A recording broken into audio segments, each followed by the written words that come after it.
तर आज आहे संडे आणि संडे म्हटलं की चिकन मटन आणि मच्छी तर बनलेच पाहिजे. It's a every Maharashtrian house hold का रिच्युअल की एव्हरी संडे घरात काळी पिशवी आलीच पाहिजे. तर आज आपण बनवणार आहे चिकन सुखा. दिस लुक सो टेम्पटिंग.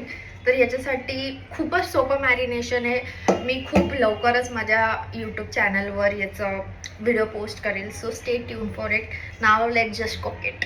हे इतकं यमी आणि एवढं टेस्टी वाटतं, असं वाटतं असंच खाऊन घ्यावं.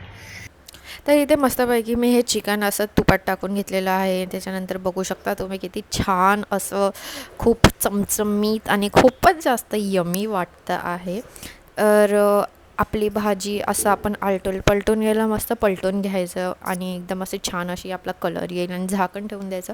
त्याच्यानंतर ते भांडं होतं त्याच्यातच मी पाणी टाकलेलं आहे आणि मग ते पाणी आपण चिकनमध्ये टाकणार. कमीत कमी असं 1 वाटी पाणी टाकलेलं आहे आणि तुम्ही बघू शकता ग्रेव्हीचा कलर किती सुंदर झालेला आहे. तर आपण याच्यावर झाकण ठेवून हिला 10 to 15 मिनिट्स या वाफेवर होऊ द्यायचा. तर मी ब्लिंकेटवरून सुद्धा काही ऑर्डर केलं. डाएट कोक तर इम्पॉर्टंट आहेच.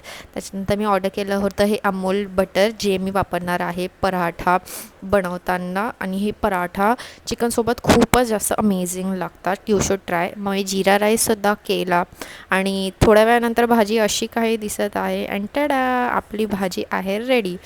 तर सोबतच मी पराठासुद्धा गरम करायला घेतलेला आहे. तुम्ही बघू शकता किती अमेझिंग कलर आलेला आहे.